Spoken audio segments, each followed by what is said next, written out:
Hello and welcome to episode 226 of the Nerds at Large Gaming Podcast. I'm one of your hosts, Darby Hallman. I'm Jeff Mayo. Jeff, how you doing on this fine Saturday morning?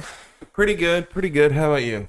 Good. I missed the Saturday morning cartoons. That's the only thing that would make it, that would improve this. I mean, they might still be out there, Darby. They're probably still on. I mean, there are probably still children who enjoy cartoons on a Saturday morning. Yeah. It just couldn't be me anymore. No. Because we're old and ragged. That about getting up. Couldn't be. Says the person who gets up at like freaking 7 a.m. every morning. True.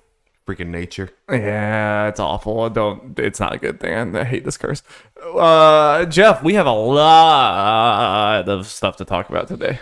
Lots of video game news and announcements have happened in the past 2 weeks. It's kind of wild. Yeah, we just kind of had TGS just happen, and so some people were like, "Yeah, let's just have like directs and state of plays and stuff. Let's just do it all." Yeah. There actually was a Nintendo Direct. You know, if you predict it, if you say it's going to happen long enough, eventually you'll be right. And this was then finally the people were right. They were finally right about one of these and lots of other things. It's going to be a good time. But Jeff, right before we get into that, very quickly, I have a surprise game talk. Do you have any guesses? Nope. Jeffrey, over my beach trip that I just did on, I needed some break from the sun sometimes. And what did I break from the sun with? My good old Squid Kid friends, Jeff. Oh, fuck. I kind of impulse bought Splatoon 3, partially because the girl saw, like, I was on the store and looking through it, and my twin nieces were like, I like those. I like the squid people. Good taste. And I was like, all right, sure. Sure, we'll do it. So we're saying I gotta buy it now. Yeah, now I have bought it before you, so I have taken over. I will be taking your Splatoon fan card after this. Damn. You are no longer a Squid Kid. I am the ultimate Squid Kid, the squiddiest and the kiddiest. I'll be an Octoling. So I mean, I haven't played like a ton, and I've only played the multiplayer. And that's all I've played so far. Really, just Turf War. I haven't really done anything else besides Turf War, really. But it is fun. It's a lot of fun. I have been enjoying it. I was absolute trash at it at first. It was like annoyingly trash at it. I was like, why am I so fucking bad? Getting killed a lot, or Yeah, just like anytime I see anyone, I'm trying to aim at them. I can't keep the cursor on them, and then I die. It's like I tried the motion. I fucking hate the motion. I still hate the motion. I tried it. I gave it an effort. I gave it a shot. I hate it.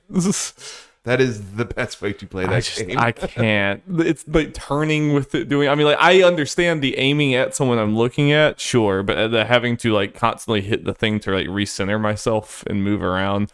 That's where like I end up. I don't feel mobile at all because of it. Like I might try it again, but I gave it a good, like, I was like, I'm going to turn this on for like an hour, and I played it for a full hour and hated every single second of it.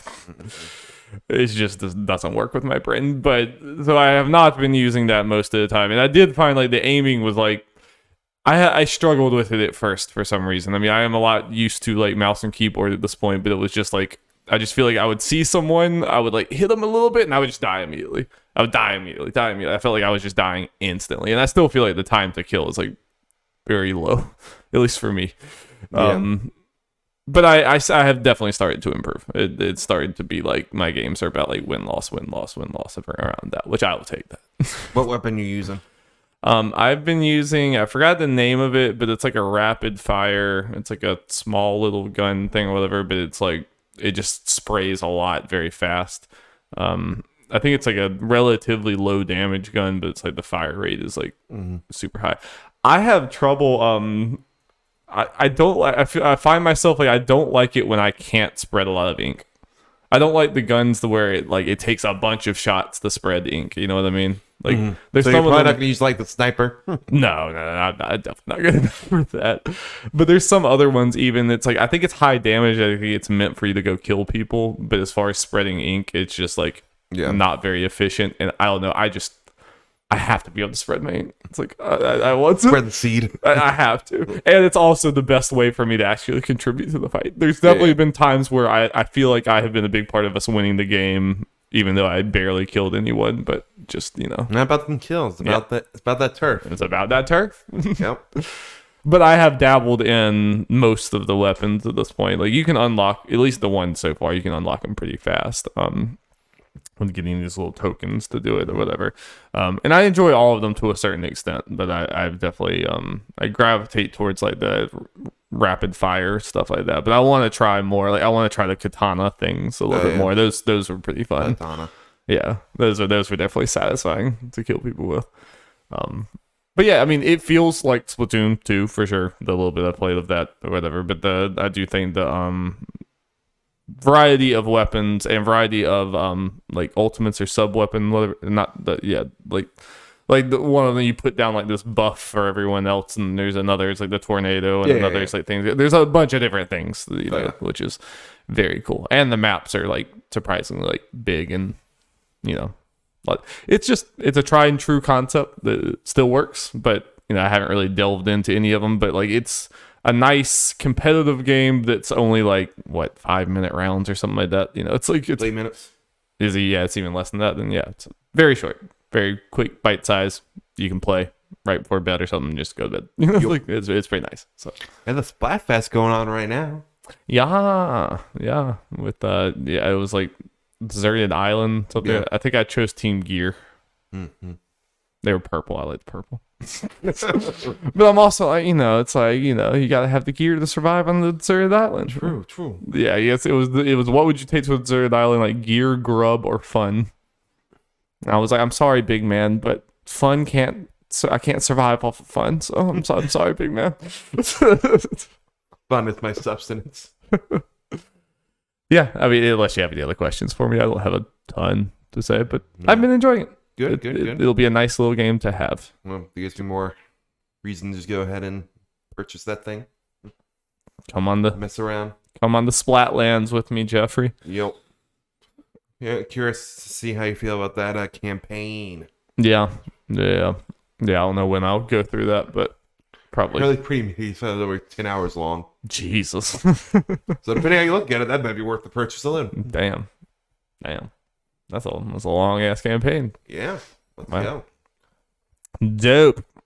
Yeah, are these usually, is it just all like combat, or do they have like weird puzzles or something? Or it's not all combat. It's they do like challenge and stuff, and they make you switch weapons. So you'll be using everything. Gotcha. I think then, at least traditionally, like when you do a mission, it'll make you use like a certain weapon, and then you can go back and use different ones. Okay.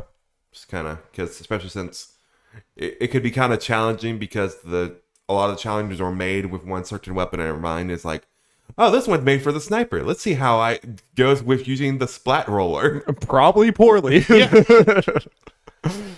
Yeah. But I'm gonna try. Yeah, I'm excited to check that out at some point coming up. Like probably, I don't know when. Just whenever I feel it, whenever the urge takes me. But right now, I'm definitely treating it more of a bite size. Like I just feel like I've been doing it mostly like at night when it's like I'm gearing down for bed, but I'm not ready to sleep yet. It's like I'll just do a few rounds. That's been nice. I don't really like it all that much in handheld. I definitely will say. I mean, I can play it, but I definitely prefer to have it, docked for this like aiming, moving around game. But that's just me. Yeah. Splatoon, everyone. Surprise, it's me. It's me, the one telling you. The real Squid Kid. The real Squid Kid all along. All right, Jeff. Let's not waste any more time. Bring us the news with the news jingle. Jingle, jingle, jingle.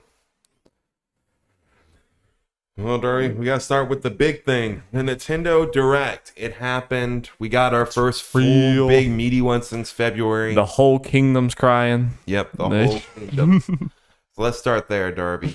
Legend of Zelda: Tears of the Kingdom. And we're still gonna be saying like Breath of the Wild 2 probably like 3 years from now, even though it's not in the title at all. It's like, Yep. There is a part of me that's like, it might have been a poor marketing move to not have Breath of the Wild in the title.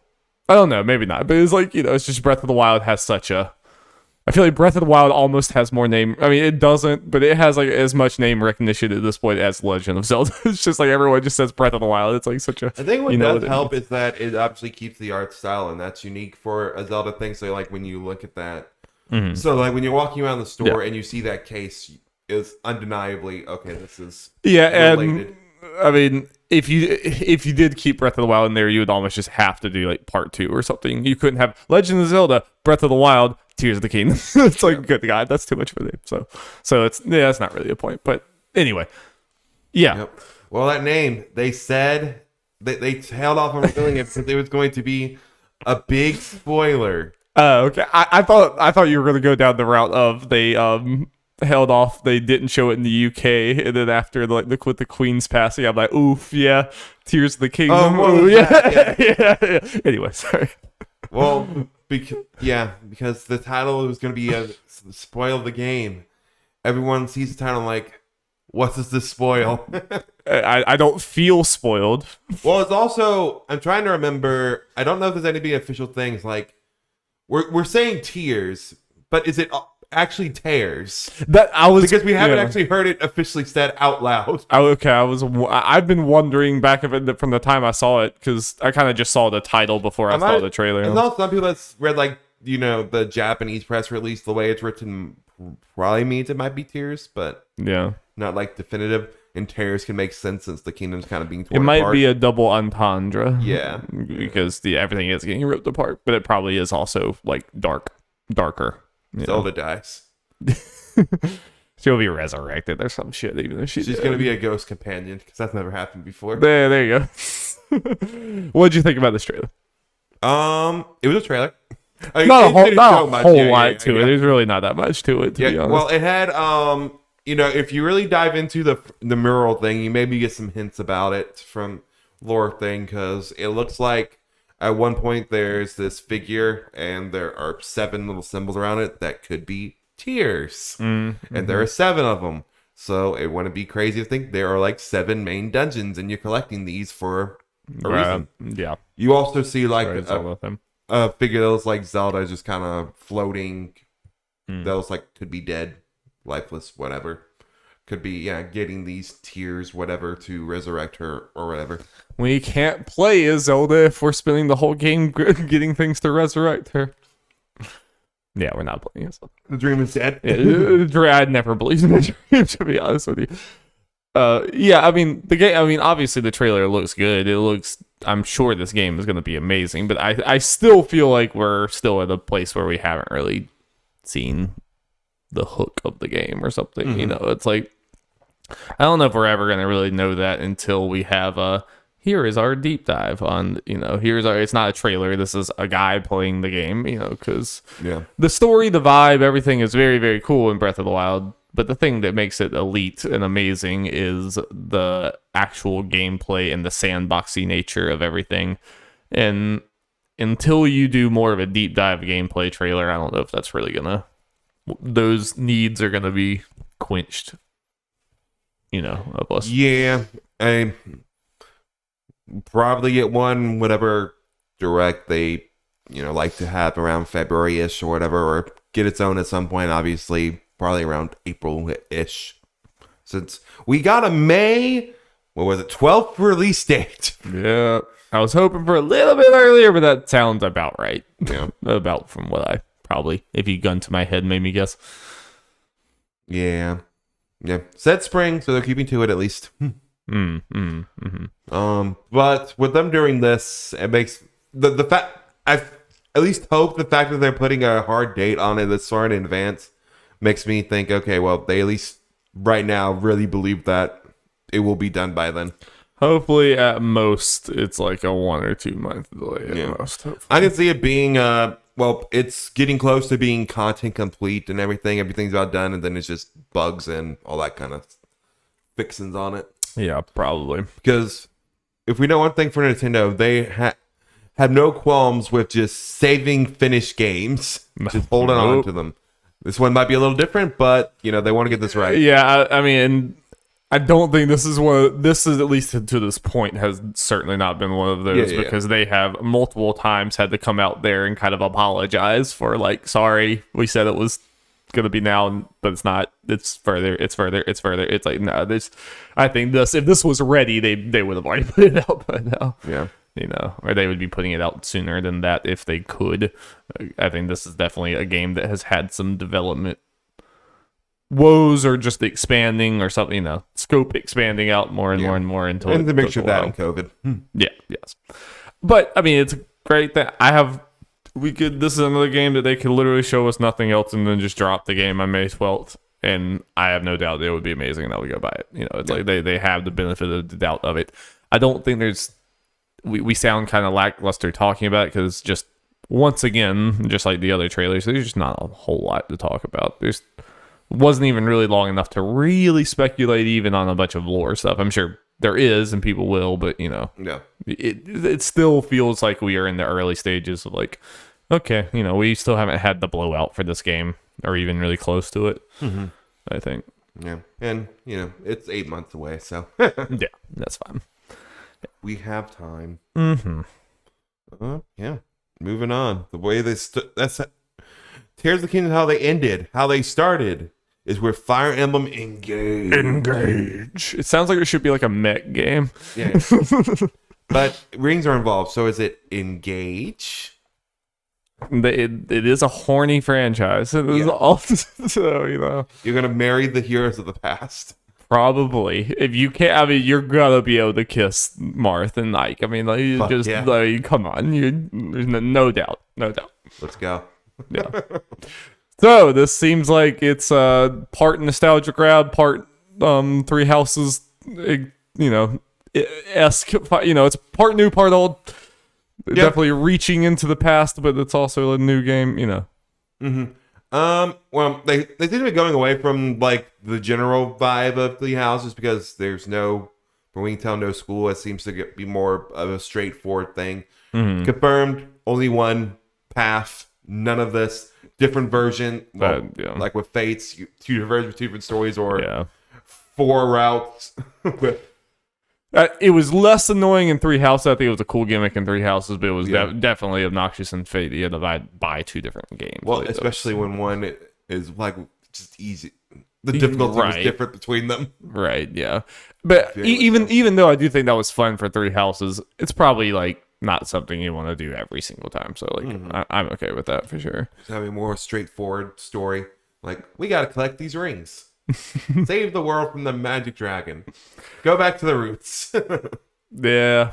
I mean, the main plot of most Fire Emblem stuff is not its strong suit, but some of the like side stuff, whatever, and the characters are the biggest thing. So what did you think overall about the think it looked cool.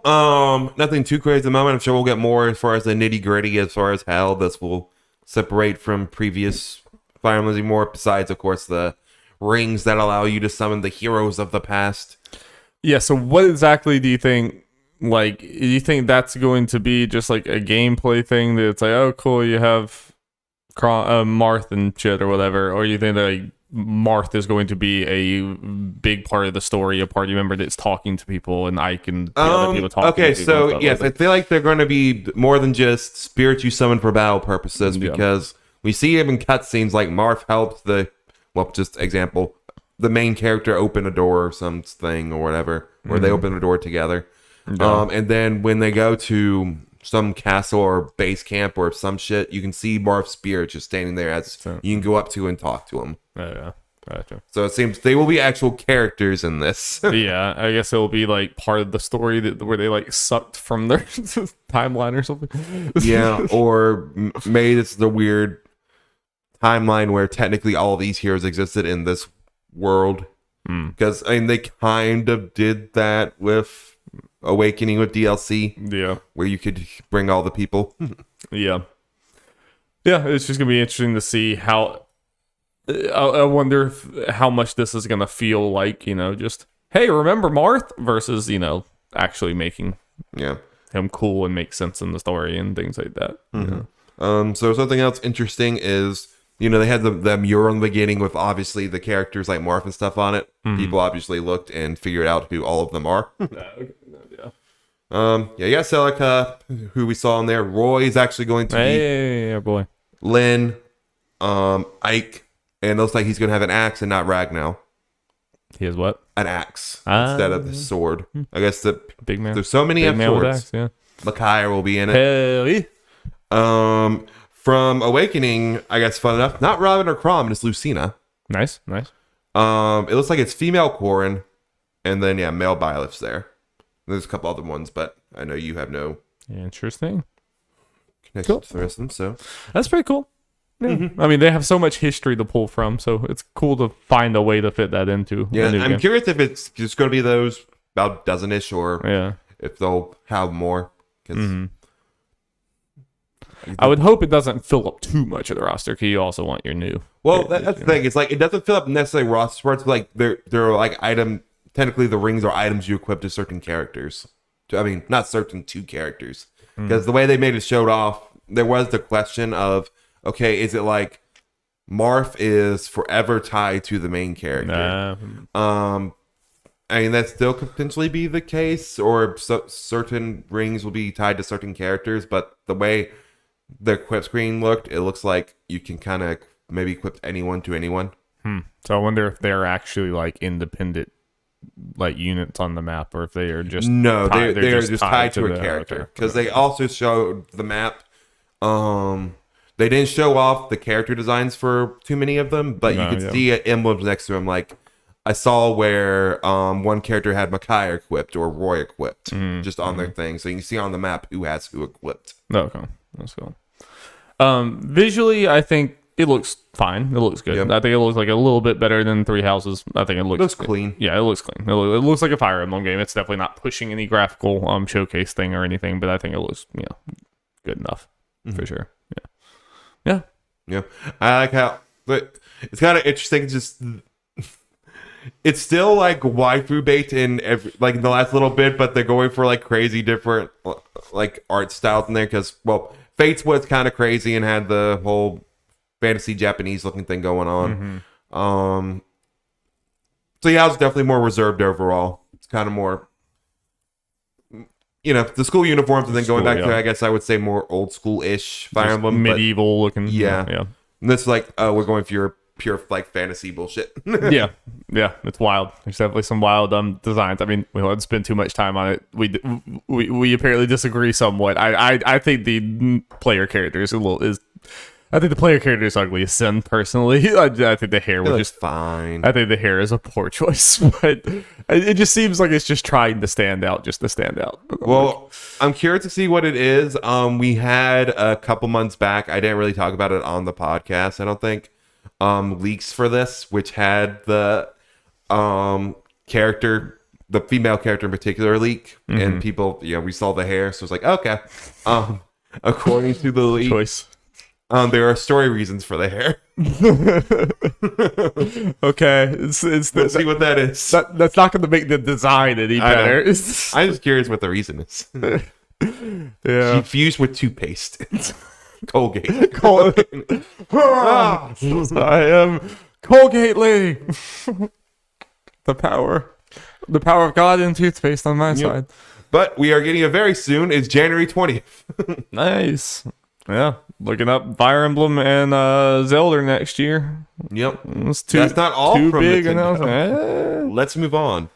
Pikmin 4. It's resurrected from the dead. Coming not next year. But you would think that if it was going to be resurrected, you would actually see a lot of it.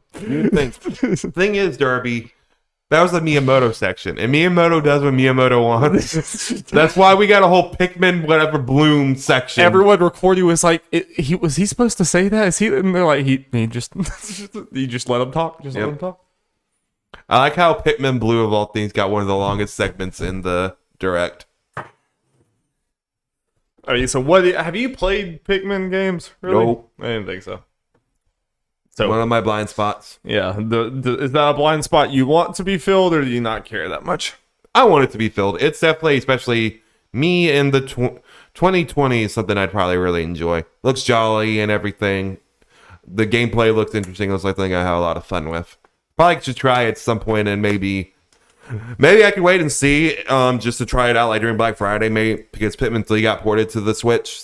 See if that's on sale. Yeah. Could try that out before going to this, because it looks like if I follow the story of Pikmin 3, because in the screenshot they had, it's one of the characters from 3. And so this game, I mean, this is a game that was just correct me the history on it. I mean, it was just Miyamoto just said something about it being made like 10 years ago or some shit. It's just like a long ass time ago. Yeah, I think like at least 6-7 years. Yeah. So it's one of those things, like, technically, in a way, it's a re-reveal, but at the same time, it's the only time Nintendo proper has. So it's like something happened. Yeah, it's safe to say it's.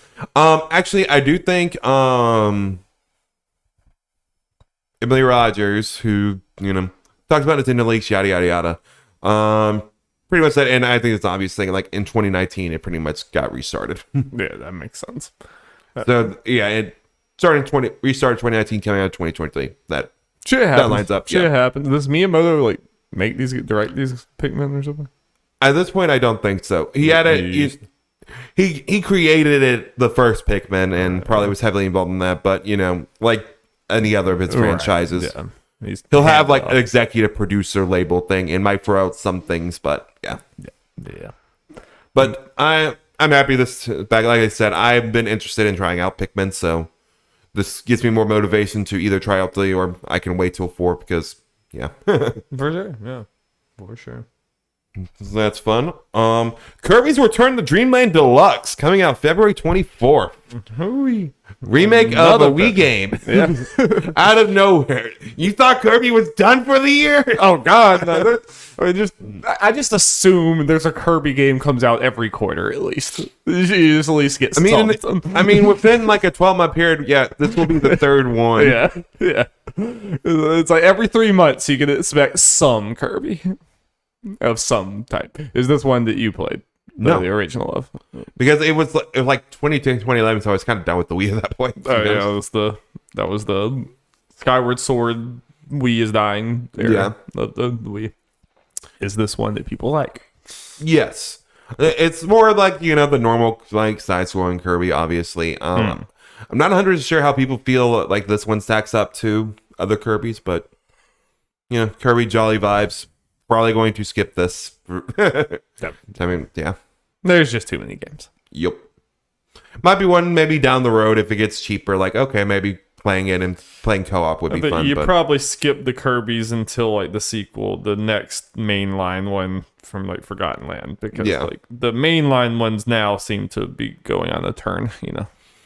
Like, they're all good, but these seem to be like, no, you need to play these.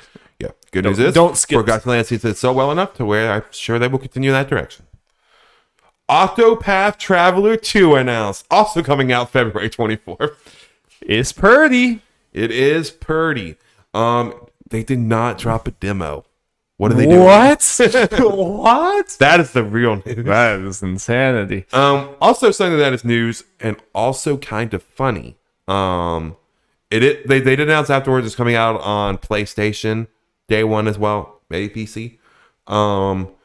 But what is funny is the original was not on PlayStation and was Xbox, right? Or your Switch exclusive. It was Switch exclusive, but then it came to Xbox later because remember it was on Game Pass and everything. It never went to PlayStation. But this was going to PlayStation. At least right now, not going to Xbox. Exclusivity is so stupid. Just like, in this case, it's not exclusive at this point. And like Octopath Traveler 2 is obviously not exclusive, and Octopath Traveler ended up not being exclusive. It's just not going to search it, like. But that's why I mean, I don't mean like exclusive, like literally one, but it's not probably the Xbox v PlayStation exclusivity. Yeah, like you play the first one, you expect to be able to play the second one. It is weird, like how Final Fantasy started going to Xbox and then stopped. It's like that's stupid. It's like, I am curious to see how this one. I mean.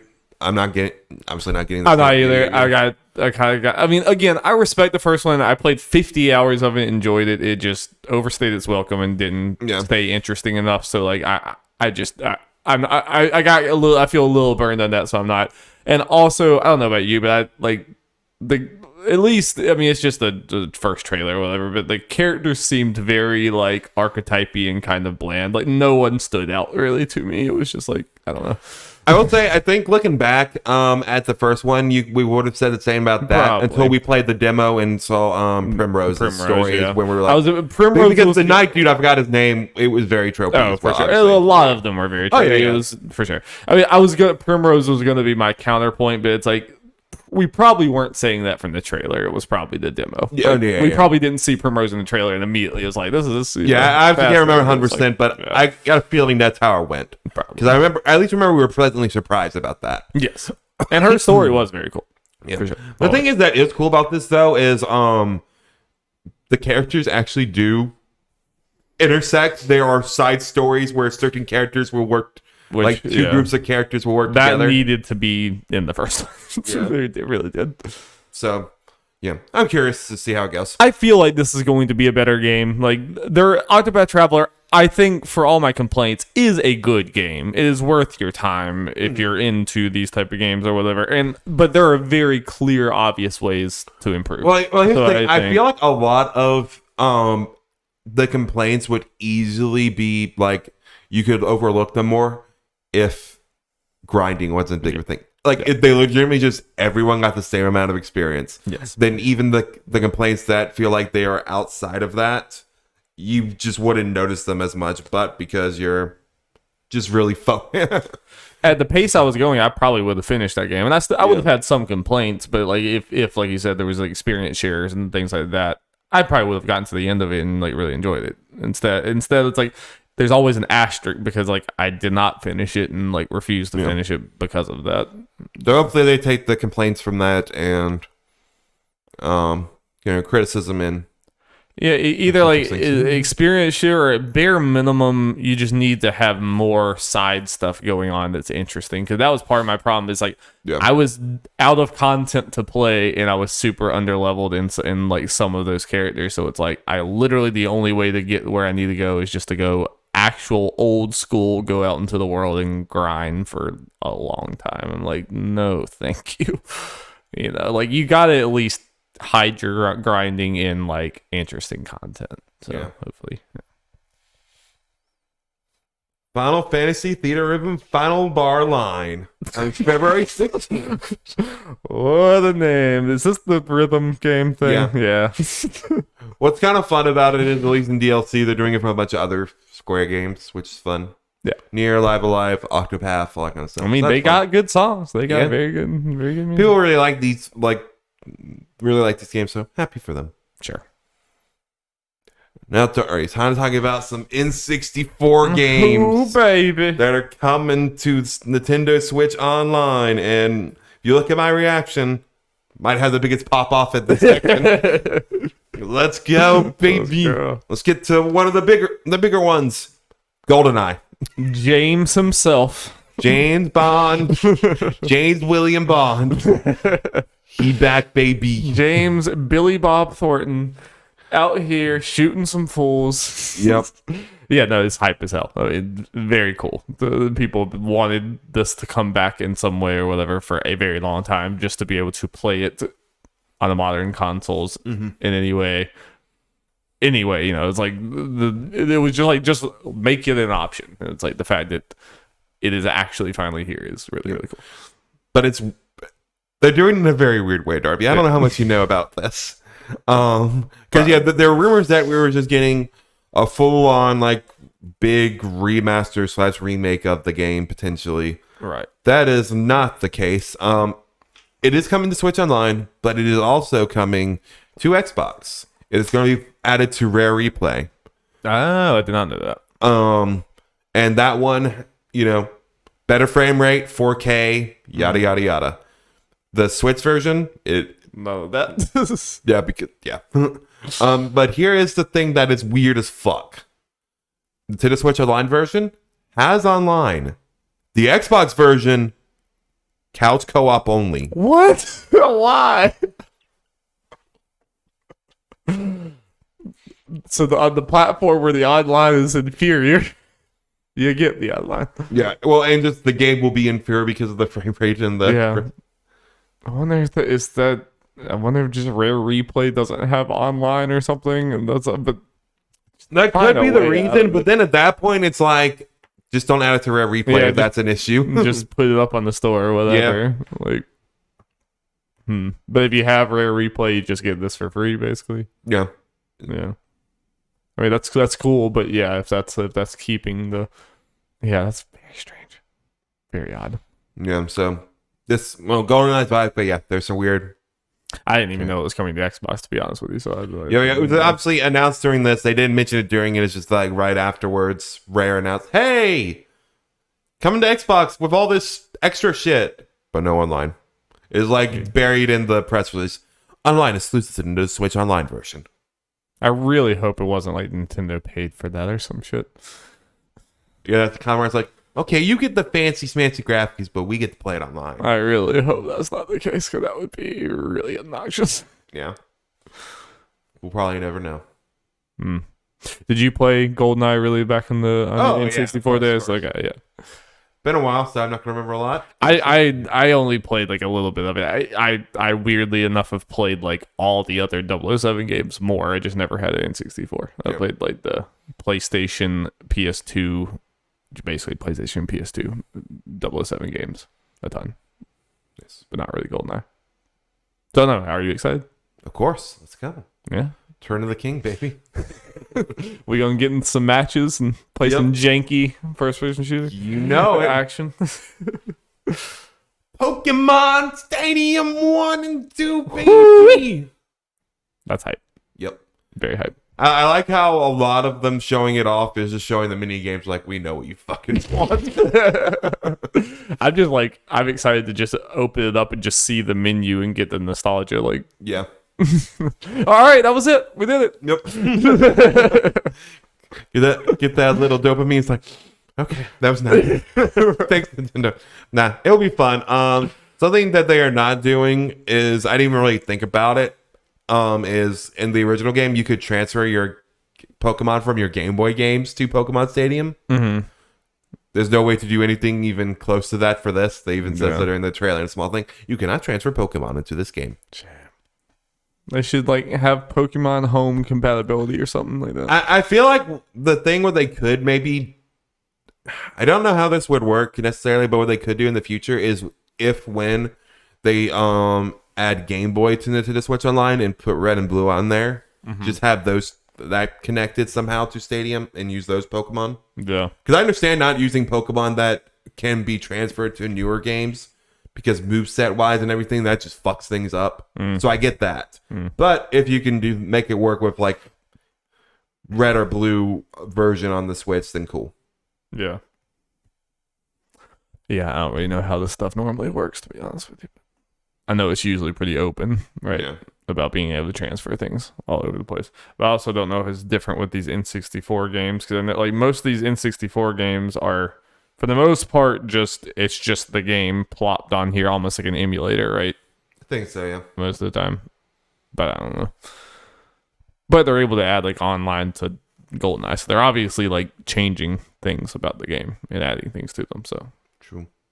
Oh well, at least it's there. It'll be fun for me and you to like just have a night messing around with it. The group play those mini games. Yeah, that'll be fun.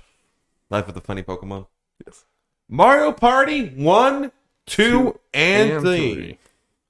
All that crazy shit. All that old. How many of these do we already have in the Superstars or whatever? Like a decent amount. We have to go back to more of the old boards and all those old dumb gimmicks. Yeah. Also, fun thing is, I forgot about this until I saw someone mention it. One has not been able. One has not been able to be legally playable since the N64. Oh wow! Just because it had a bunch of games that could like tear up controllers and shit, like in all the weird like spinny thumbstick ones and just other crazy bullshit that kids got hurt with or something.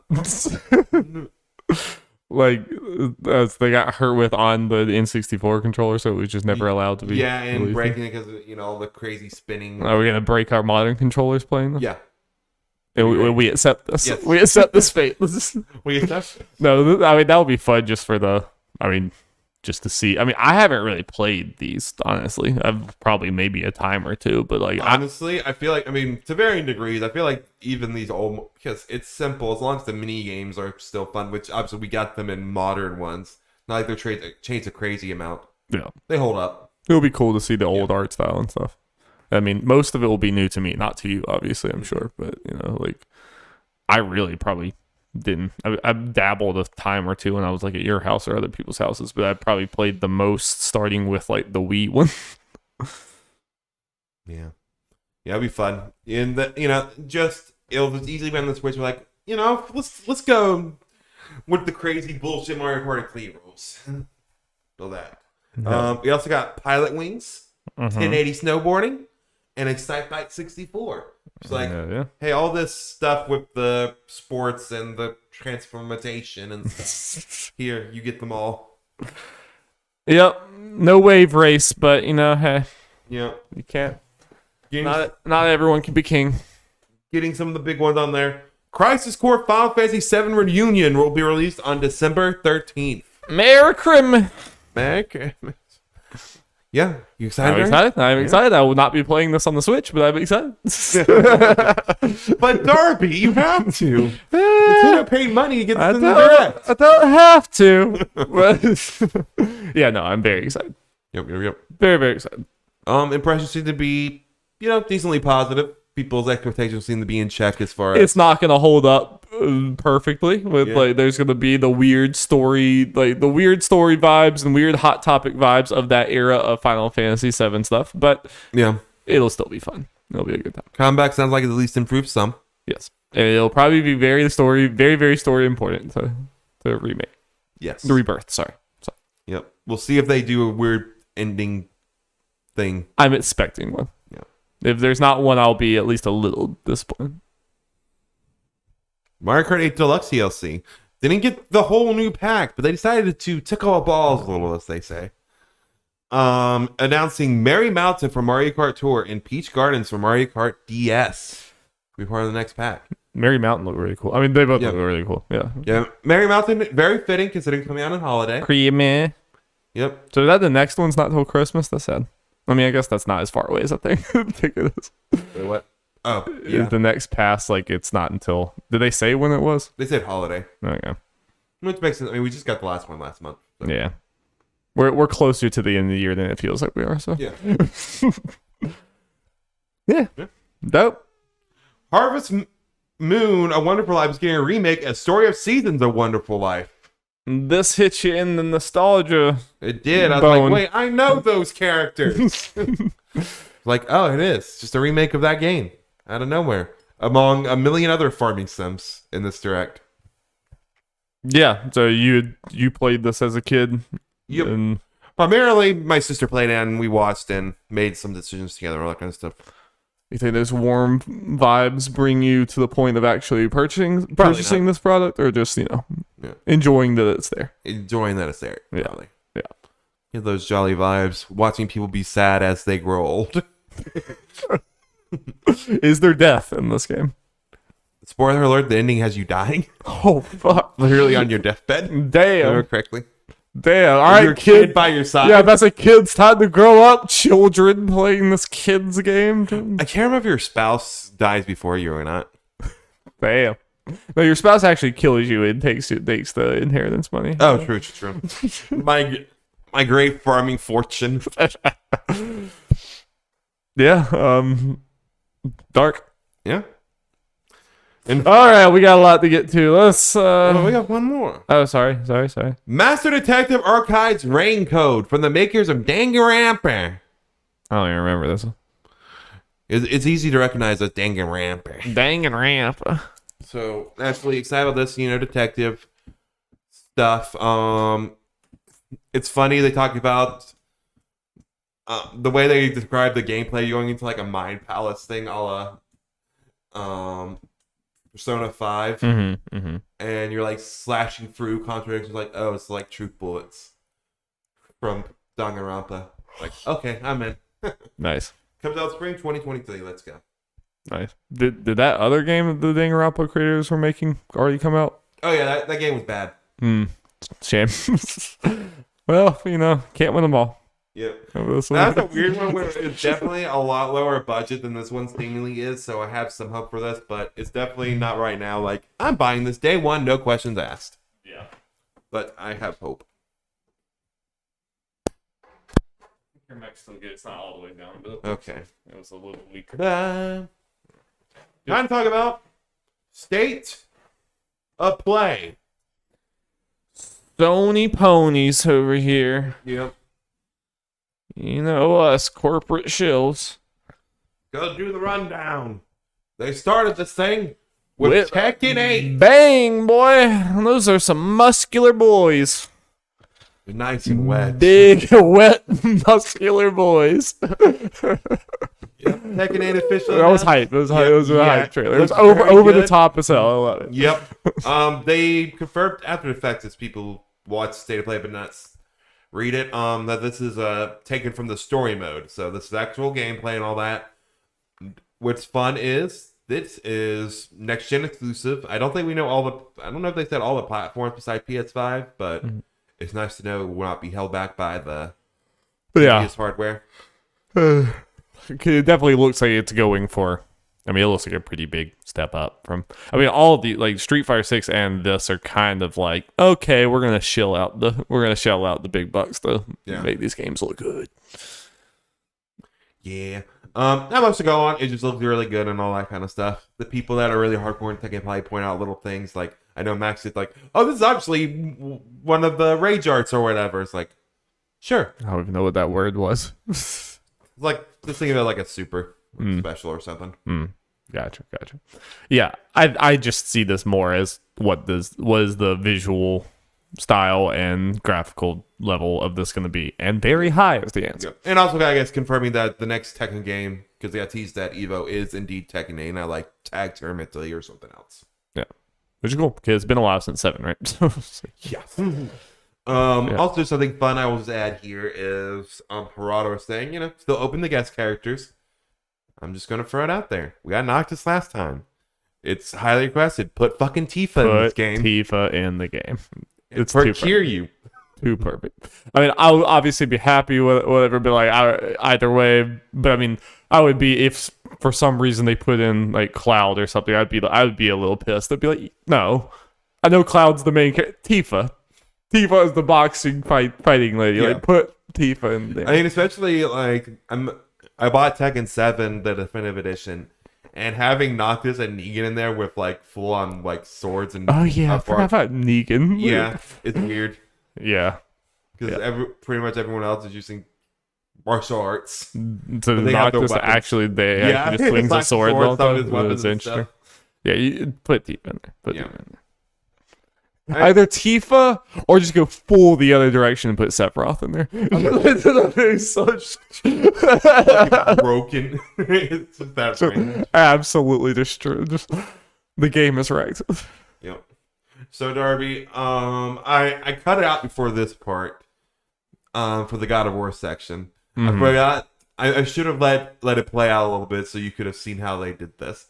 Like, we got a announcement from a Sony first-party studio or whatever, and then the trailer starts. It's like an old trailer thing, when they like TV spot where, Kratos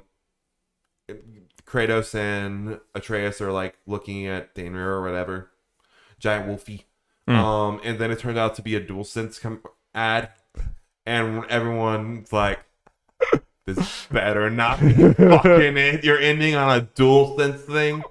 Because what I've learned is Sony really loves to smell their own farts when they have like a new controller announcement. They make that a much bigger deal than it actually is. Yeah. But no, we actually had a trailer. I recommend if people are really into God of War and not watched it yet, to just not watch it. Like me. Because it did not have story spoilers, really. Bunch of crazy. Just had moment spoilers. Just things that be like you would just like to have not seen. You would like to see in the moment. Yeah. Like really cool stuff. Like, huh. I mean, this thing where those moments will be much bigger in the game once we have full context for them. It's like just visually, like, yeah, it would be cool to see it on big TV. That's what, again, in the first one you don't have the luxury. The first one they're saying we're bringing back God of War. I'd be like, chances are I'm not going to be interested in this. And then you see it, it's like, oh, never mind, fuck. Now it's like, again, they could Beyonce this, not show a single trailer, put it out, and I'd be buying it, clear my schedule. I'm playing this all night, baby, no matter what. So it's like, now we have the luxury of getting like, think about the World Serpent in the first one. How cool would that be if you just had no clue? Just like suddenly you're like, what the fuck? You know, it's like, so we have the luxury of doing that for this game. Yep. We're 2 months out. Obviously, at this point, no more fucking trailers. Please, for the love of God. Oh yeah, especially now. Like same thing with Final Fantasy VII Remake before, whatever. When you get within this striking distance of a game that's very story heavy that you know you're going to play, like, yeah, avoid those trailers like the plague. We are. Right. Next up, don't talk about these too long, much at all. Showed a couple of PSVR 2 games, Star Wars Tales from the Galaxy's Edge and Demio. Look, fun little things. Different, Star Wars. Yeah. And Demio, I kind of liked, they're doing like, this is a tabletop game, but it's VR, so you can control stuff around. Like, yeah, it's neat. Right. Another one of the big announcements, Like a Dragon Ishin, coming in February. A lot of stuff in February right now. Yeah. January. So we'll see if any of it moves. Seems like that's every year at this point, and then most of it does move. This is a remake of an old Yakuza game that's set in the 1800s. Wild. Yep, and they're remaking it, releasing it in the West, and they have set, Sega reps have said since the announcement that the success of Ghost of Tsushima is the reason that they felt comfortable with doing this. Which is wild. They just come out and say it. I mean, we assume that for a lot of games that it had an impact, on these like samurai type games. But it's kind of cool. They might have still been doing it anyway, but it's like they felt a lot more confident to maybe put a little more budget in it. Which, if you haven't seen it, it's a Yakuza vibe to it for sure, but it's full on samurai. Like they're using like samurai blades and katanas, like running around there. It definitely looks different than other Yakuza games, like in combat wise at least. But visually, still, I think these Yakuza games, even if like I would love to even compare this to like the beginning of the new age of Yakuza when they started doing like Yakuza 0 and all these other things and building it up. I feel like even back then, it was still very clear that it was like, these are still kind of budget games in a lot of ways or whatever. I think those models are starting to look pretty damn good. They're starting, like, it just looks more like a modern ass game. Yeah. Yeah, it's interesting to kind of look back, and I'm sure like OG Yakuza fans are loving it, just the trajectory of the franchise as far as like how popular it's gotten. And to their credit, they have seized on, like, they saw the door opening for Yakuza getting really popular, and they, like, kicked that door open. Like, it's like, we are going to take advantage of this, and we're like, remake after remake after remake after new game, remake, it's like that. If you're a Yakuza fan, you're not hurting for content. No. And the thing is, it's like, based on what I'm seeing, it's all quality content. Right. Yep. So... And now you have different styles. You have the beat 'em up. You have the turn based. You have Judgment with this like kind of weird spin off thing. It's like there's a lot going on. But this isn't the last time we'll talk about Yakuza Like a Dragon. But let's move on for the state of play. Pacific Drive was announced. Weird, survival, I guess, car game thing. Yeah, interesting concept. Seems like you're in a car the entire time while dodging things and the apocalypse is going on around you or whatever. But you're like always in the car. Interesting concept. I don't know how it'll do, but could be interesting. It could definitely be one of those ones that's like 3 to 4 hours or something. Yeah, would not expect it to be maybe high impact as far as like makes you feel. Could be, yeah. I like games that have a hook, interesting hook, and that is definitely one of them. Yeah. Synduality. So it was the one with the mech, the little robot, the super anime one. Well, there are two of those. There's a chance you could be getting them kind of. Is this the Nier looking ass one? We joked about this one looking like Nier, and then there was the game after it that looked a lot more like Nier. Okay. This is the one with the hologram waifu. Okay. Yeah, those are blending in to me, but I do remember the hologram waifu. Yeah, and then we had Stellar Blade, which had the jiggle physics and the very Nier-esque stuff. Yeah, those two are the same game in my mind. Like those have converged. Not the best idea. Those have converged in my brain, and neither one of them looked. I don't know. It looked okay. Both of them, just okay. Rise of the Ronin from Koei Tecmo. Another very about speaking of Ghost of Tsushima. Yep, might be a more hardcore-esque Ghost of Tsushima considering it's made, but I think from the Neo team. Yeah, which is cool. Yeah, combat could be better. No, it looked very pretty and gritty and samurai-y. We're going to get a lot of these Ghost of Tsushima. Yeah. It's just like, if we were still in the age where it was like you were hurting for these type of things, I think this would have more impact. But not that it didn't. It looks cool. I think it could be really cool. Yeah. some other Tokyo Game Show announcements. There's probably a lot more that I'm forgetting / miss, but I was out of town, so I may not see it. It's all good. Mhm. Okay, Get to what we now time to talk about some more Yakuza, or should I say, Like a Dragon. Like a They Dragon. seem to be going for a rebrand, which is a pretty interesting thing in itself. Yeah. It's like after one game, just the subtitles like, well, that is the main title now. I guess they feel enough that Yakuza 7 did well enough to where they're like, yeah. It is interesting because, it was starting to get really popular as Yakuza or whatever. It's interesting to change it. Like part of me has always thought like it's a little strange, and I wonder if there's ever been any controversy that it's called Yakuza. It would almost be like if we had a game called like the actual name for like the mob or a gang or something, not that I don't know. I don't know a whole lot about Japanese culture, but I've always thought it was like it's weird that Yakuza is a real thing. There's the real ass Yakuza in the actually, I'm in the country. just real quick, but yeah, they announced Like a Dragon 8. Yeah. And Kiryu is going to come back for it.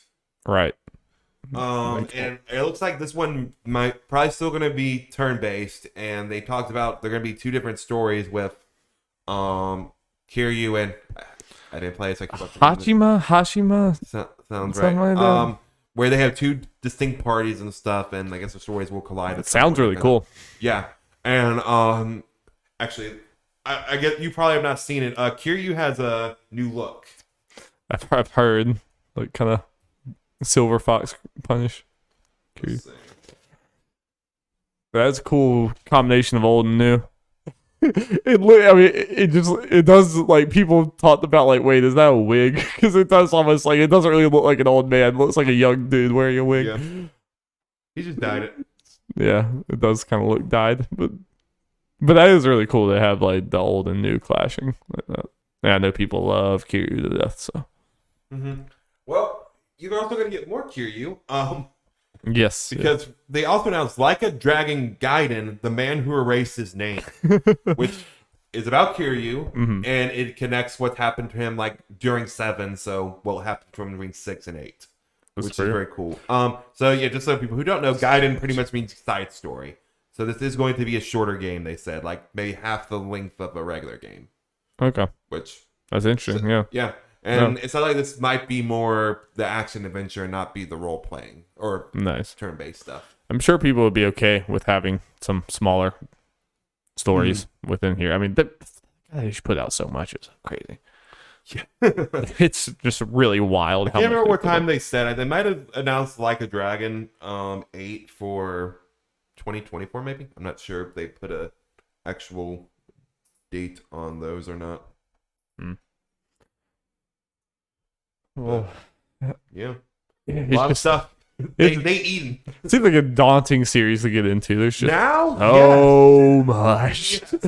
God, it's one I'd be happy to, but it's like it definitely seems like one I would love. Yeah, but it's just so fucking daunting. It's like it's not as convoluted, but it's like someone trying to get into Kingdom Hearts now. It's just the time investment. Yeah, I mean, it's not that you couldn't comprehend it. It's just you just have a lot of long games to play. And luckily, I think now all the games are readily available to where I could get them theoretically. They're there for you. It's just yeah. It's just the unfortunately, I think I lost my chance on getting some of them on Game Pass. I think I've been seeing an announcement recently where some of them are getting taken off. So I have 0. I was enjoying it, but I think this is just too much game for me to ever realistically get through. If I ever get a time where I can really dive into something, maybe. Probably not, but I would like to again. This seems like the franchise I would love. Oh, it's good. It's very, very good. Very well made. Very fun. So I unfortunately forgot to show you this trailer for Street Fighter 6. Yes. And a lot of shit. Yeah. But there's one trailer in particular. I guess you could pull it up. Yeah. Just while we're talking. I can put it on the screen. There's Raincoat. What? Oh, there's the Danganronpa game. Just the name's right there. Okay. What am I? Just do Street Fighter 6. And yeah, the top one.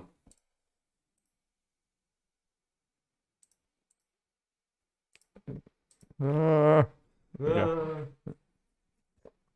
Shoot.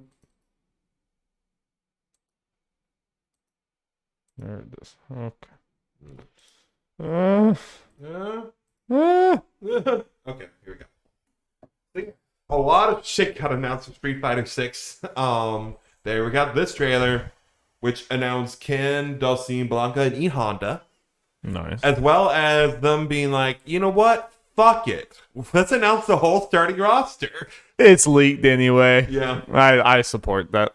I think we talked about it, and it sounds like, if I remember correctly, more than just these characters leaked, so pretty much maybe the first bit of DLC. Right. As well, so it's kind What of... the fuck? Oh, is this the creative character? Yeah. Okay. So what's going on? Yeah, so Luke's your coach in, I guess, the story mode and World Tour. So you're pretty much going around with like this big open area and finding the Street Fighter characters and like training under them and learning their moves. That is really cool. And, yeah, That's you can really start cool. street fights with, random NPCs and stuff.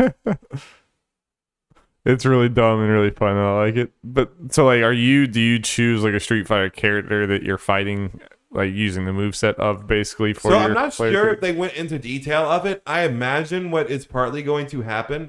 Yeah, it's like this brawler mode thing, like Streets of Rage type mode too. Like something you can do in there.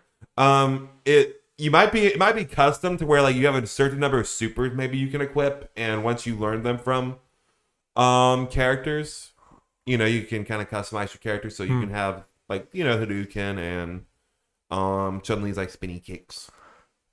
Can you use it online? Is the meta gonna become your weird creative character mix and max of a bunch of different? So I'm gonna go ahead and people's assume moves? there's going to be pretty much for fun, for glory kind of thing. Yeah. Just I gotta imagine, there's going to be an online mode where you can probably use those because why not? But obviously not going to be like a ranked thing. Yeah. Could be just a more casual thing. At least they should. The game just looks so good. It's Yep. crazy. The block it all. Yeah, I shouldn't get it because I do not stick to any fighting game long enough, so it's really not going to be worth it. But I think it looks amazing, and I'm very happy for Street Fighter fans and to watch Max and other people play it for sure. Indeed. I'm trying to think what else. Oh yeah, they have like a cool little online hub thing they show a little later in the trailer. Yeah, I've heard. Oh wait, yeah, there's this mode where there are a bunch of things like one of the enemies from Mega Man there, and just these weird blitzball thing. Like that's fun, Nice. just to kind of have there. And yeah, like you just have these hub, and you go to arcade station. And I was about to say, are that's you what starts the actually? fight. Yeah, you actually walk up to the arcade station to Yeah, do it. that's what it looks like. That's pretty cool. It's a cool gimmick, cool neat thing. I really hope. There's like a quick way to do it. Yes, I hope that there is a way if you just want to get in and do a match, you can just click a button and do a match. Because like sometimes they overthink this shit. Like Guilty Gear was a very bad example of that. Of it's just like you tried to be too cute. I just want to play a match. It gets old, so that could be a problem. But I don't know what you think. I think it looks awesome, and yeah, fun. That they just went ahead and like, yeah, here's the whole 18 character starting roster. Have fun. Yeah. You're a Street Fighter fan, you go look it up. I'm not gonna read off the whole list. But it's neat. Got some. Well, it is an interesting way to announce like the brand new characters that haven't been announced yet. It's like here, I guess, just their name and picture. This is all you get. Oh yeah, I didn't even think about that. So there are other new ones. That's what it looks like. Yeah. Yeah, this definitely was not planned, but Yeah. but I support them doing that. Konami announces Suikoden HD Remaster, which has 1 and 2 in there. And I'm going to try to find it, Darby, as far as, like, let's see. See if I can find some images of, like, the differences between them. Because a lot of it, it's the character models look pretty much the same. The backgrounds, they did a little overhaul on them based on what I've seen. Like they're what? Let's see. I saw it come up here. like there's this it was like circus type area. Mm-hmm. That's from the remake.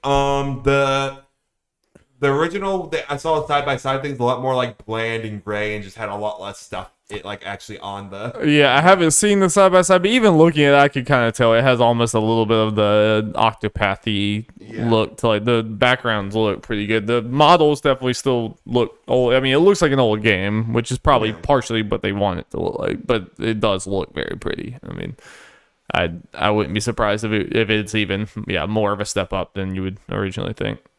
Looking at it. Yeah, I think it's very cool for these games to be back. I mean, this is so many things are resurrected. This seems like a glaring omission to not have a modern version of. I agree. I mean, that's definitely one I'm interested in because Suikoden sounds so interesting. Yeah. And obviously, it's gonna be on Switch, so that'd be what I would get this one on. That's where you play this for sure.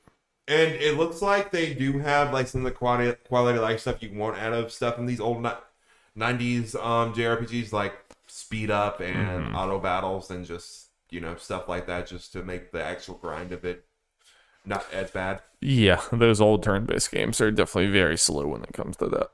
But yeah, I agree with you. I mean, I'm not 100% sure, but this is of all the like super old kind of more traditional turn-based RPG type games, this one has a very cool hook with the collecting characters, having 100 something different playable characters, all those other things that might be actually be worth checking out. Sounds like it's a very cool idea. Yeah, obviously we have the spiritual sets are coming out next year. Yeah, it could be cool to play at least one of those before Outing Chronicles. Yeah, depending on the time. Wait, let me double check when they said when this was coming. Okay, 2023. Outing Chronicles is also coming out next year, so we'll see how they compare as far as release dates go. Especially since Outing Chronicles, how you pronounce it, gonna be on Game Pass, so I'm just gonna have access to that. Yeah. Righty, and final thing, Darby. One Piece Odyssey, baby. Got that release date. It got delayed out of this year. Shame. But not too far out of this year. January 13th. Like, will be one of, if not the first game to come out next year. It's very early January. January 13th. Nice. Which tends to be what I can remember the earliest a game comes out.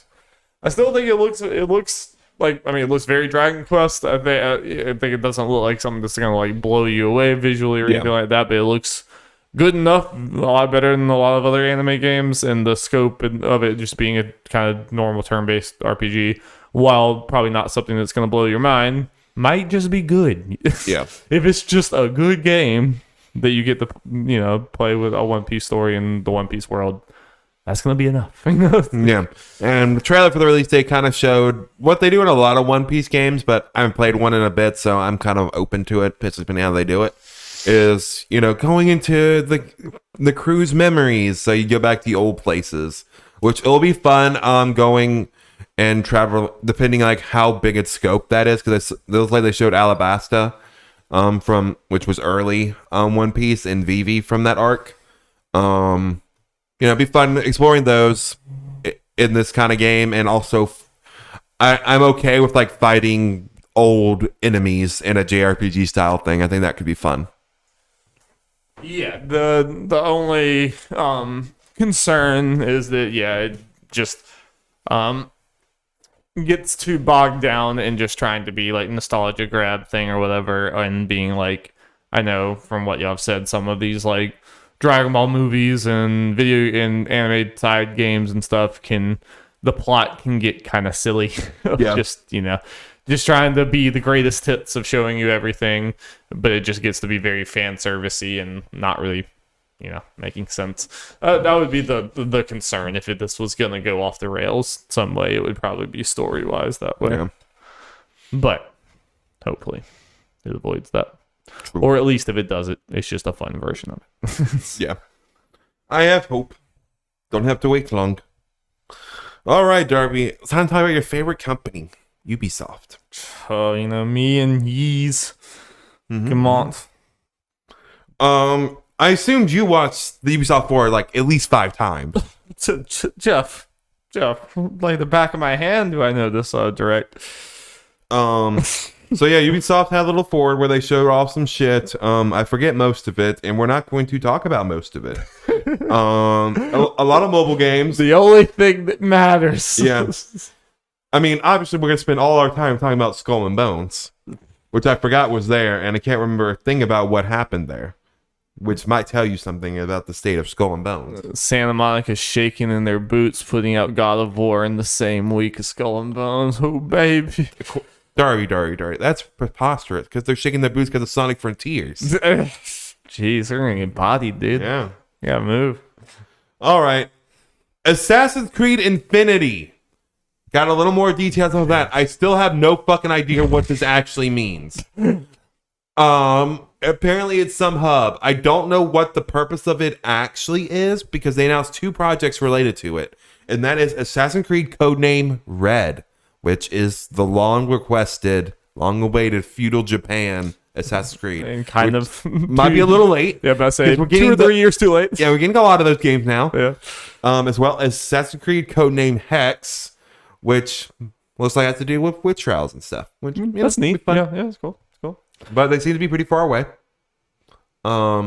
Yeah, what confuses me is not. I mean, yeah, I want to jump in. I know you're about to do it, but it confused me. Like, I thought like this Assassin's Creed Infinity was going to be like the end of normal Assassin. Like, it was just going to be like this thing, and we add chapters onto it or whatever. But the fact they're doing this, and then they're also doing what you're about to talk about as like a whole new Assassin's Creed is a little. Yeah, well, and again, for an Infinity, I'm still confused. Okay, what does this mean for like Red and Hex? Like, yeah, are they going to be shorter things, or are they going to be full games? And it's like that are going to be full price. Yeah, are you buying these? Or do you just buy Infinity and you get these? Yeah, then it's like, okay, then what's the point in Infinity? Like, what does that actually mean? Why aren't these just smaller games? Yeah. Yeah. Yeah. Then they talked about Assassin's Creed Mirage. They showed a CG trailer. It looked cool, but doesn't really tell us. Didn't show gameplay. Yeah. But it looks like, based on what they're saying, is going back to more of the old school style, which I think is cool, especially since it may not be as long ago as it might feel like that we had like the old school Assassin's Creed, just because those they come out newer style things are just so fucking long. And yeah, we got through a decent amount. I guess technically started with Origins and then Odyssey, Valhalla. A lot of game in those 3. Yeah, I think people have gotten burnt out on that.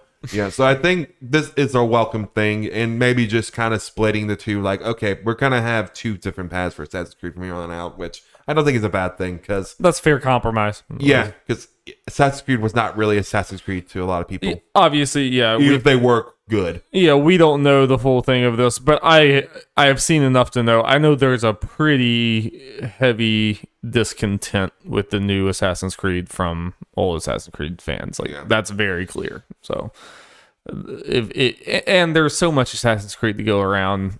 I say why not kind of make both styles go at the same time. Mm-hmm. This one said Baghdad is set 20 years before Valhalla. Apparently, this character's in it. Right. It's gonna be $50. A little smaller experience. Yeah. So even Mirage might be smaller, so that's good. Yeah, coming out sometime next year. I think they might have a leak thing, so it looks like it might be earlier next year. Because Ubisoft, loves their leaks. That they do. Yep. So yeah. Cool. Hopefully happy for Brent. Yep. And only him. And only Brett. Mario plus Rabbids Sparks of Hope, baby. Hey, looking good. Yep. And this Ubisoft thing, they were in the direct, but they didn't go like show too much shit in that, because they showed it here, but they just had to show in the direct too, to remind Nintendo only's like, hey, this game. We showed off a Wiggler boss fight. It looks very fun. Yes. What I really like about it is again, as I've talked about, just the improvements they seem to be doing over already great game is just okay. This is An interesting boss fight because you're on a moving train and everything. It's not just about killing an enemy necessarily. It's hitting something off this giant wiggler and doing all that. So that shows okay, objectives are going to be different besides just kill this. Yeah, Kill all these enemies, that's very kill cool. this enemy. Just yet another way that it seems like they're just like adding to the layers of this game of like what you're doing. Yeah. Yep. And obviously, as I said before, the fact Mario enemies are going to be actual enemies in this game. Yeah, which I didn't know that's a whole big wasted opportunity if you don't do that. And obviously, that opens a world of possibilities as far as like enemies going on here. And most importantly, they confirmed Rayman as the hero that's going to be in the DLC pack. Let's go. It's going to get his own little DLC story. The only real bummer for me with this is they've already confirmed it's just going to be Rayman interacting with the Rabbids versions of characters and not the actual Mario characters. Yeah, which is that is lame. So that's sad, but I'll take what I can get. Yeah, at least like if he was gonna be in the main game, it probably would have at best just been a little cameo, a little reference or whatever. At least with this, like with it being DLC, he is actually going to be the focus of a whole DLC. So you're gonna get a meaty Rayman thing. No, that'd be fun. And something I'll add here that wasn't during the press conference, but I feel like it's be funny to talk about just real quick. So previews have come out and everything from some outlets, very positive so far, but they also throw in the fact that Rabbids talk now and have voices, and I have seen a clip of those voices. It's weird. Is it disconcerting, unsettling? Yeah, I'll get used to it. Like the main thing I saw was Edge, the new one, talk, and it's just weird seeing that any voice come out of her besides that. Wah! Is she just very dramatic, like? Hello, my name is Edge. So far, I don't know what the story is, obviously, but I don't know. She might be into a female ghost. I don't know. There's definitely some tension there. A little I've seen. Edge has some kinks. I support her. I'm curious what like Rabbid Mario sounds like. I did not hear him. It was not an old Chris Pratt. Chris Pratt. Mm-hmm. What it actually is. That would be hilarious. Oh my god. They got him in that first for some reason, and that's that got would be the role in the movie. I would love it if it was just Chris Pratt's just normal ass voice for Rabbid Mario. What's funny about the voices? Apparently, like one of the main rules or only rules that Ubisoft gave the Mario Bros. Rabbids teams for the first one is Rabbids cannot talk. But for some reason there's an opera ghost that does a diss track against Mario. That for some reason that was okay, but then that was so well received they were able to talk Ubisoft into loosening out the rules. That's cool. It doesn't like the Mario characters talk besides Bowser. I know Bowser has lines. I don't know if he actually has like a speaking voice, but we will see. Yeah, that's Ubisoft Forward. Talked about Assassin's Creed and Mario, so that tells you probably how this overall thing was. It was also like over an hour long. Oh, I gotta talk about this. Oh, sorry. I was gonna ask, did Splinter Cell Man show up in a mobile game? I don't think so. Wow. Darby, this thing I'm just remembering because this was like 2 weeks ago. Now. So I kind of forgot some little details. This thing was so fucking long. It had no reason to be this long as it was. Like over an hour. And at some point, because of like the anniversary of Assassin's Creed, I don't know. The way they talked made it sound like when they changed the segment to Assassin's Creed that this was supposed to be a separate presentation. They're like, now we're taking you to the Assassin's Creed showcase. Like, we're in the middle of a showcase. It's almost an hour in and you're still taking us to another showcase? And they showed us nothing. They showed us the CG trailer and talked about Infinity and code names. Thank you for your sacrifice, Jeff. Let's talk about Disney and Marvel Game Showcase. You've watched a lot of showcases, haven't you? Yes. Is the curse I bear. Yeah, how do you feel about your life choices? Could be better. Disney Marvel Game Showcase. This is the exact opposite of Ubisoft, where it was like 20 minutes long. Short and sweet. Let's go. But unfortunately, it was a lot of mobile games. Great. Wonderful. But they were they were done. Blessing from Kind of Funny did a really good job. I thought so. Hopefully he gets more of that kind of shit in the future. But let's talk about the bigger shit.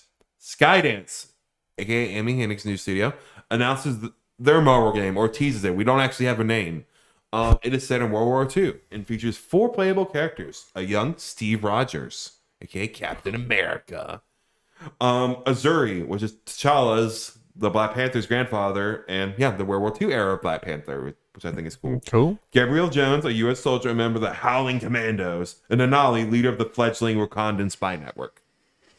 Yes, going by just, the what we know about the story, the vibe is just the vibe trailer and setting trailer.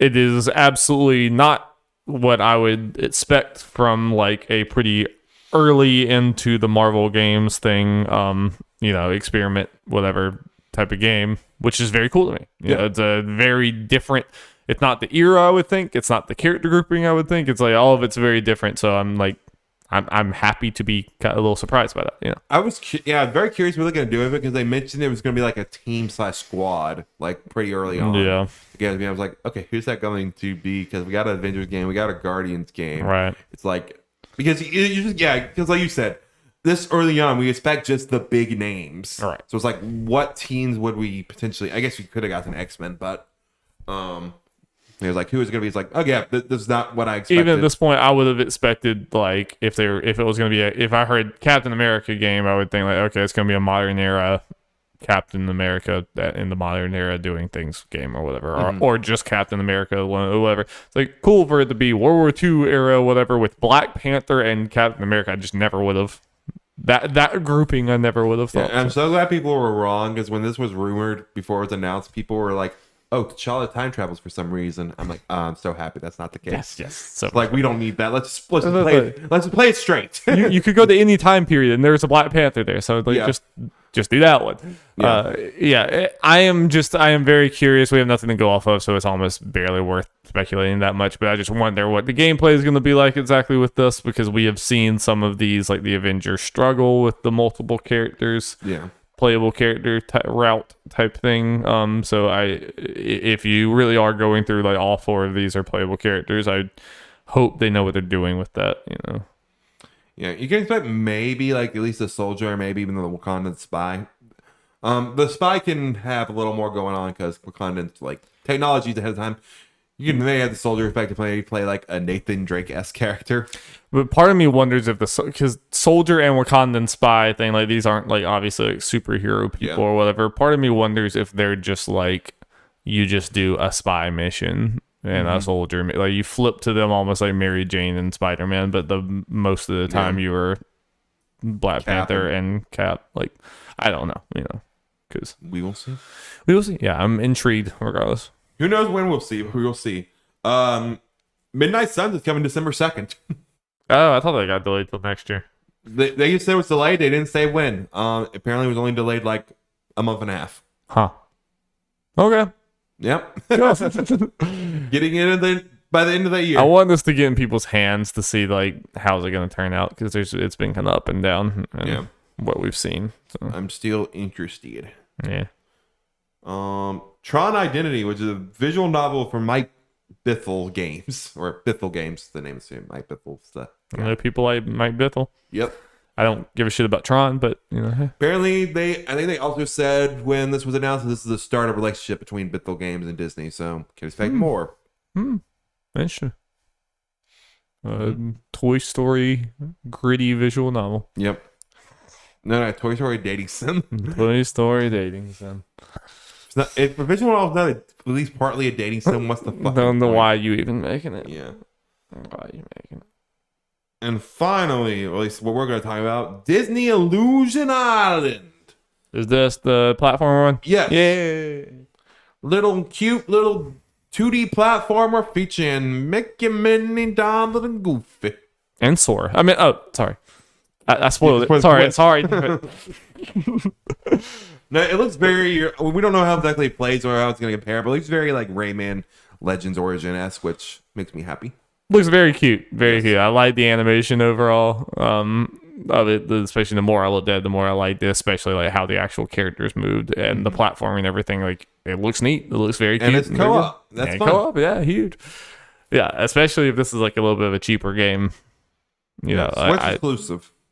Yeah, which I mean, it looks like it would be fine on the Switch. I wouldn't immediately. It's more like it's a Disney game. Like with this, they're like, yeah, we're just putting it on the Switch only. That's a big, or Disney paid, or Nintendo paid up. Either way, a big get for Nintendo for sure. Either way, yeah, I think it looks very neat.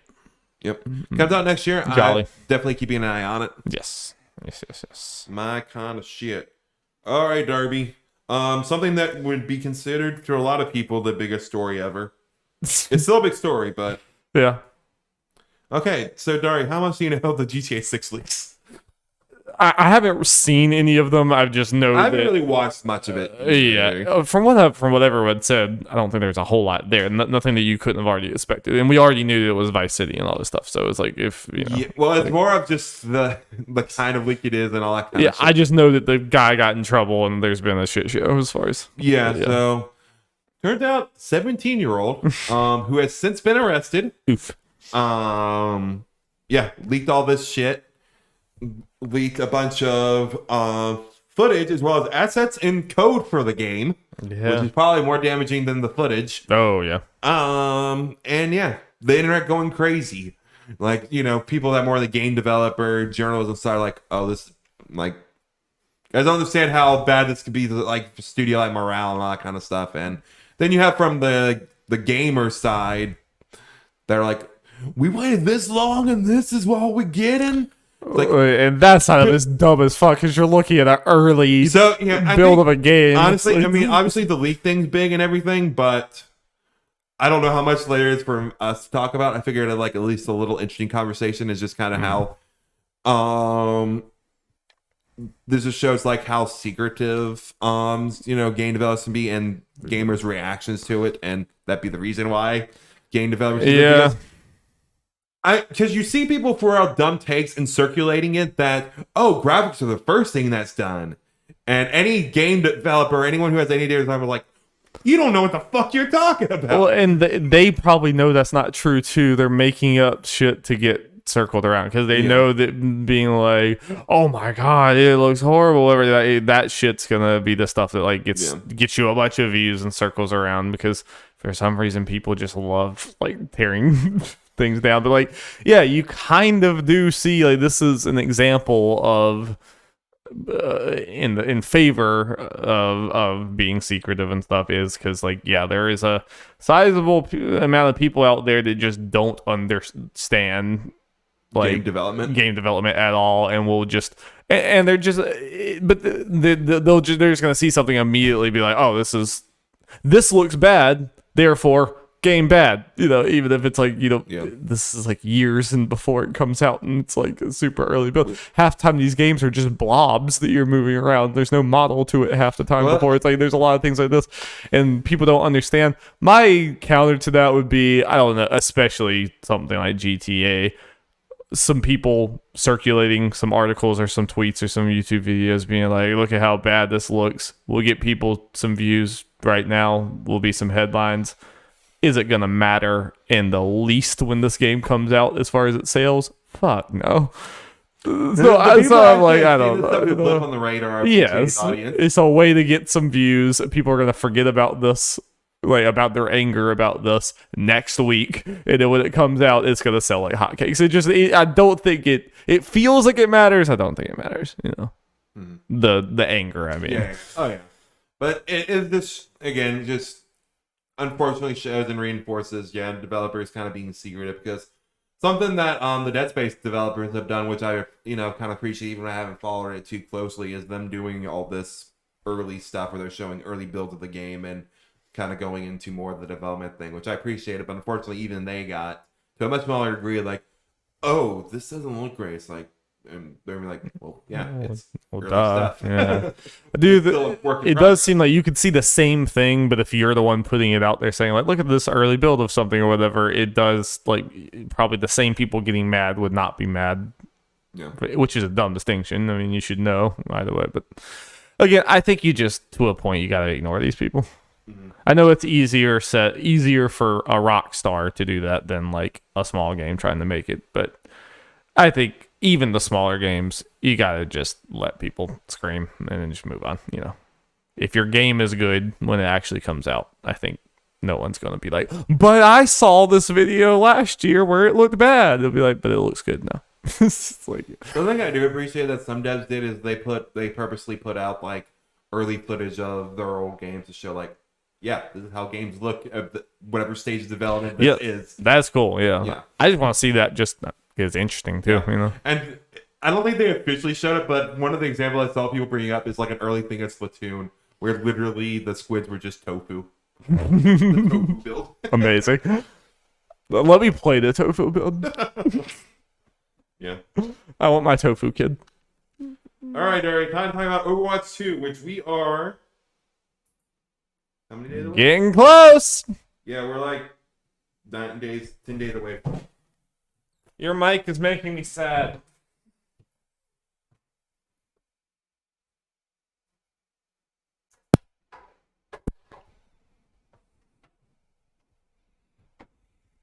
Yeah, Overwatch 2, we close.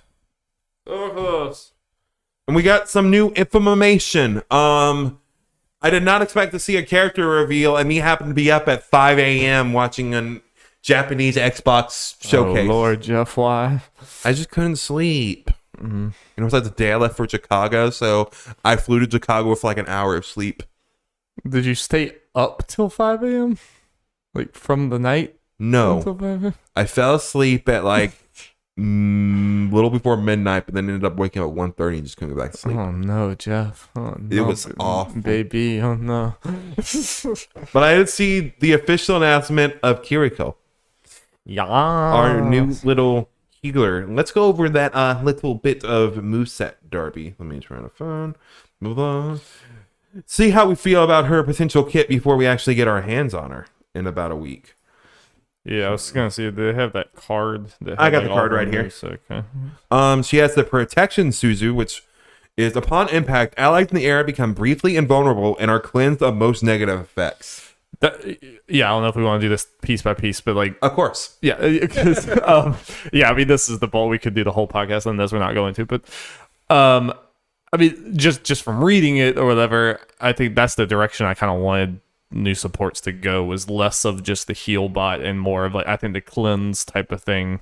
Like me and Alex and a lot of people have said that like League of Legends and Valorant, and both of them have like kind of part of supports can be like mitigating status effects, like that kind of thing. Anna does that a little bit with or like causing them with their purple or whatever. Like I think more of that would be good for supports. So I mean, that's a good sign to hear. Mm-hmm. I want to know exactly what it means.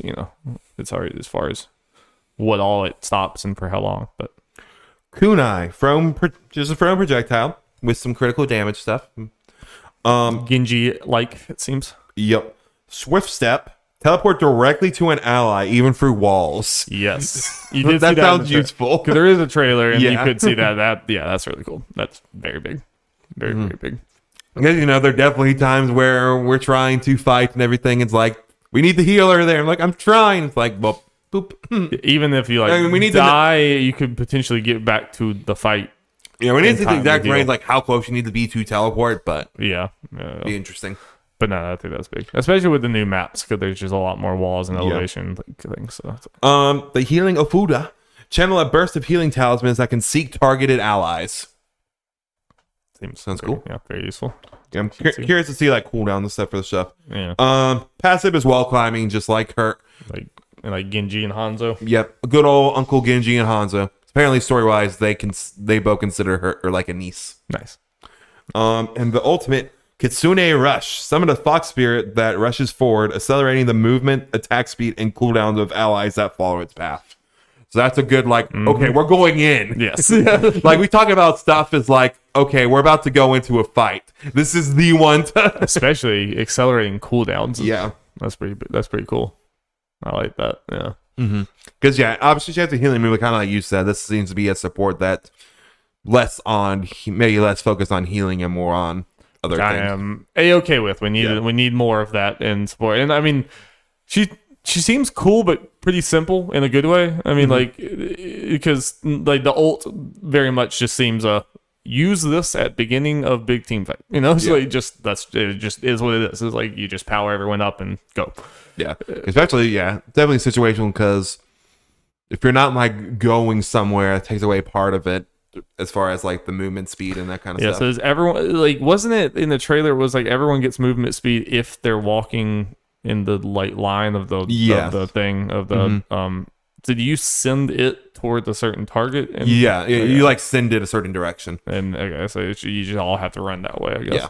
So like you pretty much have to do that like on the point big team fight. Yeah, probably. I mean, if you catch someone out, I guess you could maybe do it to get to them. You know, you could do it somewhere else probably, but most of the or I time guess use it to like when. Obviously, kind of a similar thing, but when time's running out and you need to get to the point quickly before time expires, it's like, okay, everyone, go. Well, doesn't Lucia? Well, doesn't Junker Queen have something that? Yeah, she part of her buff thing that she gives herself, I'm pretty sure, is also movement speed. Combine all of those. Lucia, that, the flash. No, if we can get into a custom thing, we just need to try that for the hell of it. stack everything on top of each other. Yeah, that sounds fun. And immortality field. And no, I mean, she seems. It seems like the direction. I mean, just from reading things without being able to really play it or even seeing like a big visual deep dive, it sounds like the direction I want supports to be going overall. Yeah, and a high mobility character. I like fast climb walls, jump around, go through walls. Characters, you know, like characters that can just move around easy. I like that. She seems cool. It seems like similar to Junker Queen. Seems very modern. Has a little bit of a different design philosophy, but also not like overly complex in an annoying way. You know, like I think she sounds like a character I will actually enjoy playing. I wonder with the cleanse thing. It's just like I wonder how much of a reaction that is, because like a big part of being like a support and stuff in League of Legends is that person just. You see this person's like throwing out a root or something, or throwing out something on your ally. How fast can you react to like mitigate it, to do something? It's like I'm wondering how long that will be. If it's something you can do you're doing like preemptively, because it's like, okay, you can't get anything for the next 5 seconds. Does it have to be like after the effect happens you can then cleanse it? But then, you know, how long, like how much of a reaction is it versus like I just put this thing down and you can't do anything for 5 seconds, you know? Wonder if it cleanses hacks. Yeah, I mean, that's just hearing cleanse is a little like we need to know what exactly that means. Test things out, because it says like most, so we need to see like what are the exceptions and all that. Right. Okay, let's get to the less fun part, the battle pass. Yeah. You know, there are a bunch of skins, and they detail the skins that are going to be in the first season 1, but we're not going to talk about any of that because they're more important things. Yeah. Part of which got leaked like right after we recorded last time, but we actually got official details. So let's get in. I'll read all this shit and then we can talk about it. There's going to be both free and premium battle passes, 2 different routes for it, like a lot of games have. Heroes will be unlockable in the battle pass. Premium battle pass users get the heroes immediately. Pay up. Free users must get to level or battle pass rank 55. And apparently like 80 might be the rank for the first one, to give you an idea of like where in the battle pass it is. Everyone gets Sojourn and Junker Queen for free, so you don't need to worry about trying to unlock them for the battle pass. Anyone who had the original Overwatch gets Kiriko for free. Gotcha.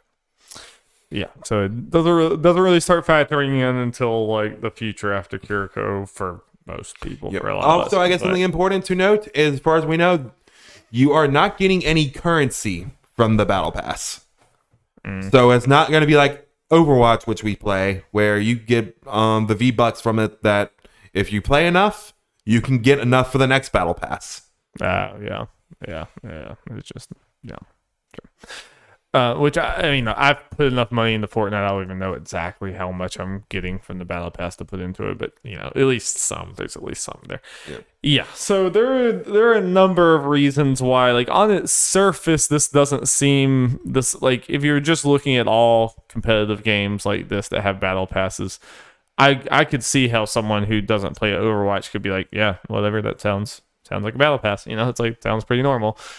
I do think Overwatch is different when it comes to characters versus League of Legends or Valorant or a lot of these other ones, because the entire like point of the game and ethos of the game is switching characters. That is like mid-match switching characters is part of the thing. Like that is part of what you expect people to do. The part of what like to be good in Overwatch, part of it is knowing when to do that. So when you come to like, yeah, it's a free to play game, but there are legitimately, it's like, oh, we need you to switch to so and so. I don't have them. That becomes a problem, especially when Overwatch, like in League of Legends, there are multiple different kind of archetypes of characters. And even if you ban one or someone doesn't have them unlocked, there's like 5 other characters that do a similar enough thing to fill that need in a team. Overwatch doesn't have that. They only have 31, 32, so whatever characters. Yeah, I think it ends up being 35 up to Kiriko. There's some characters there's just not really an overlap on or whatever. So like if you don't have that one or can't do it for some reason, that could start to be a problem, And it's an unfortunate thing just about the way that Overwatch is built, but I think it just like this is not great for that, and that's why I was really, really, really hoping I would have been okay with like you literally cannot get a skin without paying real money for it. I'd be okay with that. Yeah, I'd be like, you need to make your money. It's a free to play game. I get it. Like every single skin in the game is real money. I mean, that's basically League. You can get a random skin from 160 something characters. I've literally never gotten one for like organically from a character that I play. It's just how it is. You pay real money for that. That's fine. I'd be okay with that. I think the character should be off limits to that. I'm sure you agree. Well, I think part of it just makes it look more shitty is that up to this point that has never been an issue. Yeah. And we found out less than a month until launch from a leak, and they officially confirmed it like 2 weeks before the launch. Yeah. They have all this time and they're starting like, hey guys, characters aren't going to be exactly free anymore. And here's also the thing that, as far as I know, they have still not answered. I mean, again, yeah, this is something we're not going to have to worry about until the next Battle Pass. What happens when you don't get enough to lock the character and the Battle Pass ends? Again, all I know is there was a tweet response from the head guy at Overwatch that someone asked that, and he said like there will be a path to get these after the battle pass or whatever. I think he said there'll be a free path to get them after. He didn't specify anything. He did answer, and he just said there's a way to get them, but I don't know. Like, but that should be clear. Like we should note that. Yeah. Right now, that shouldn't be a question right now, which is a problem. For sure. And it just sucks because it's like when the new character comes out, it's like if you don't pay the money, which we probably will, or at least I probably will, but if you don't or whatever, it's like, ooh, new character, can't wait to play it in a week or two when I finally get to level 55 at the battle. Like that kind of sucks. Yeah. Kind of like you, I'll probably end up shelling out some money for I'm just thinking if it's a $10 battle pass like Fortnite or something like that, I'll probably do that, but it's still lame. Yeah. It's just going to be lame when people, it's like, oh, I can't switch to that character because I don't have them. It's just like, it's just not the type of game for that. Yeah. I might be wrong on this. I think they said maybe you can mess around with them in like the practice range or whatever, at least, maybe. Yeah, probably. I might be wrong on that. It sounds like something that should happen. They should. Yeah. So, yeah. So it might be at least I do just go ahead and jump on the premium from characters that I'm very interested in. Like, if it's a DPS character, for instance, and it's not one I'm particularly interested in, I might not opt for doing the premium. Yeah, I might not get literally if it's just a tank or someone that I clearly have no interest in. Yeah. Then I might not. But yeah. If it's a portal, yeah, I used to say, tank was a no-fly zone for me, but then Junker Queen stole my heart. So, it's like... Let's see how much she keeps it after those nerfs. Yeah. She was fun at least anyway. Yeah. But it's hard for me to say for sure because I also was winning a lot. True. Which is also fun. Winning's fun. I never knew that. And finally, Overwatch news. Overwatch 2's lead hero designer Jeff Goodman has left Blizzard. Lots of Blizzard departures, Yep. especially Overwatch-centric departures. Yep. Very healthy. Mm-hmm. All right, Darby, NPDs. NPD. I assume you have... How many copies have I sold? About 3. That sounds right. All right, Darby. The top games of August.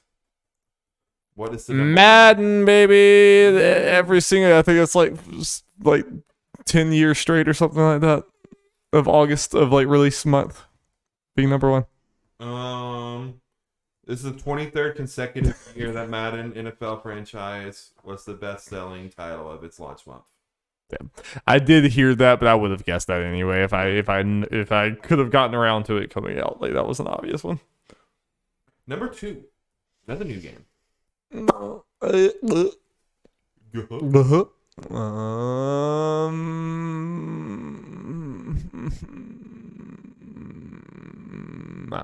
I'm struggling. Game you did show interest in. You have played a game in this franchise. We weren't sure exactly how we're going to do. Critically or commercially. I'm going to feel that. I know Saints Row is surprisingly high. Is it number 2? Is it? Well, fuck. I thought it was like number 5 or something. Nope. That's surprising. So yeah. Number 2 is Saints Row. No extra information for that. It's Saints Row. That's like, it's not the best selling or whatever. Yeah. Number 3, jumping up from 84. Spider-Man to the PC, right? Yes. Okay, so I'm remembering more of this now because I have listened to these Yellows podcast. So I'm sorry, Jeff. Okay. Number 4. Now it's read it this way. You're not gonna. Okay. That now it's just shot in the dark from old games. Number 4, Elden Ring. Yeah. Dropping from 1 to 5, Multiverses. Still. Yeah. They had to create a new little asterisk thing just for it. Saying it's Founders Pack Edition only. Right. Number 6, higher than normal, Mario Kart 8. Can't stop, won't stop. Minecraft number 7. Number 8, still going strong, Lego Star Wars The Skywalker Saga. Got some meaty legs on that one. Number 9, MLB The Show 22. Number 10, dropping from 4, Xenoblade Chronicles 3, baby. 2 months top 10. Yep. Respectable. Number 11, dropping from 8, Digimon Survive. Woo, baby. It's a lighter month for second month, but I'll consider that a win for. Yeah. It wouldn't have taken much. Win for anime. Jumping from 28 to 12, Horizon 2, Forbidden West. Apparently because of sale or something. Didn't have a while. Call of Duty Vanguard, 13. 14, Far Cry 6. Number 15, new to the list, Soul Hackers 2. Surprising. Yeah. 16, Smash. 17, Gran Turismo 7. 18, I'm proud of this game staying in the top 20 all this time, Kirby and the Forgotten Land. Feels good. Feels good. Skyrim at 19.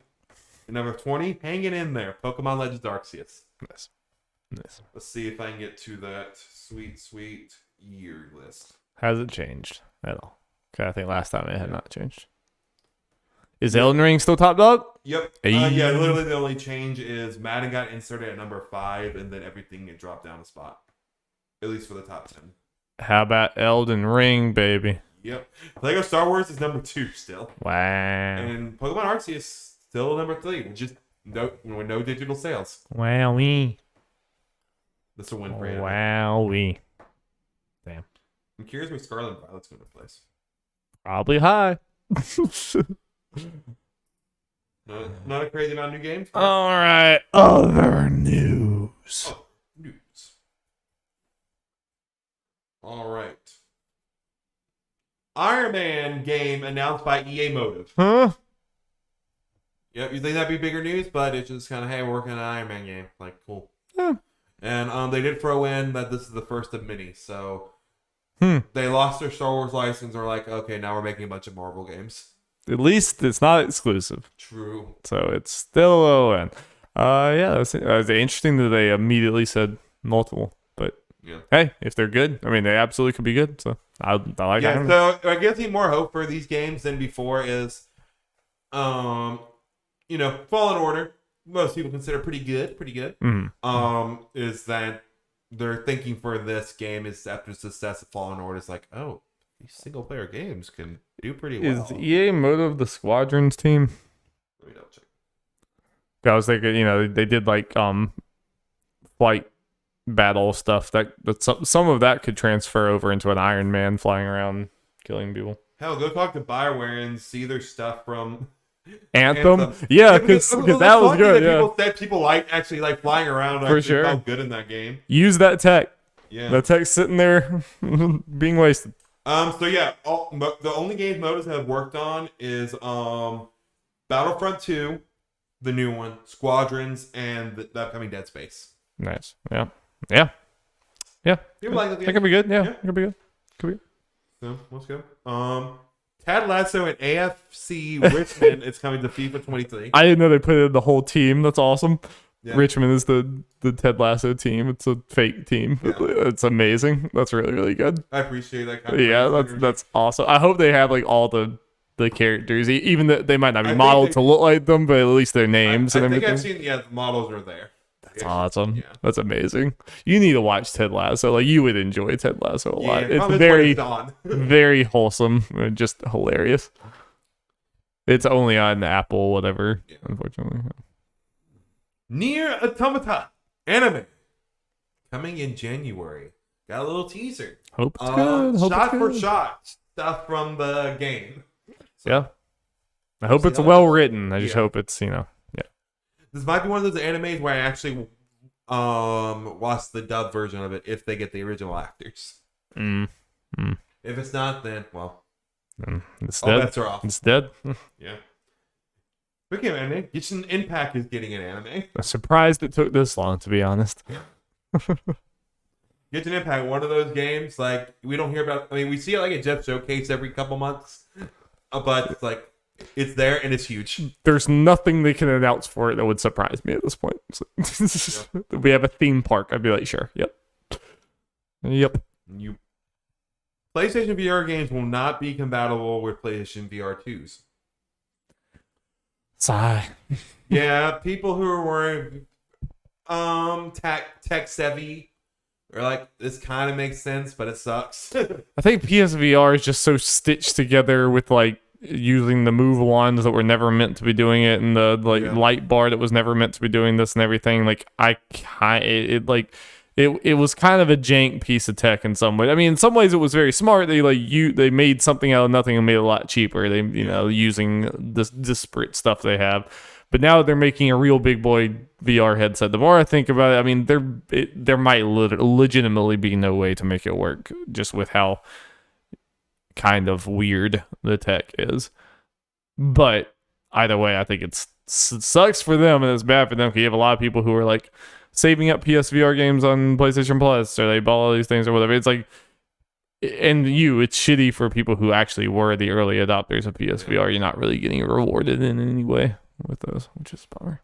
Yeah, I mean, it's legitimate. It's like, well, it takes away a lot of reason for potentially to upgrade to a PlayStation VR 2 if I have to completely start my library over for it. It's like, well, yeah. I mean, I'm saying, I have my Quest, so I'm good on there anyway, but it's for anyone who has a PlayStation VR and was like, oh, well, I want to keep it to be in the ecosystem I still have with games. Like, well, I'm starting over anyway. Yeah. Unless you're just really into the probably few actual PlayStation exclusive games you're going to get on there. Well, I mean, yeah, it would suck if, like, you would assume if you're going to buy a PSVR 2, you would assume that, like, you could completely pack up your PSVR, sell it, or do whatever.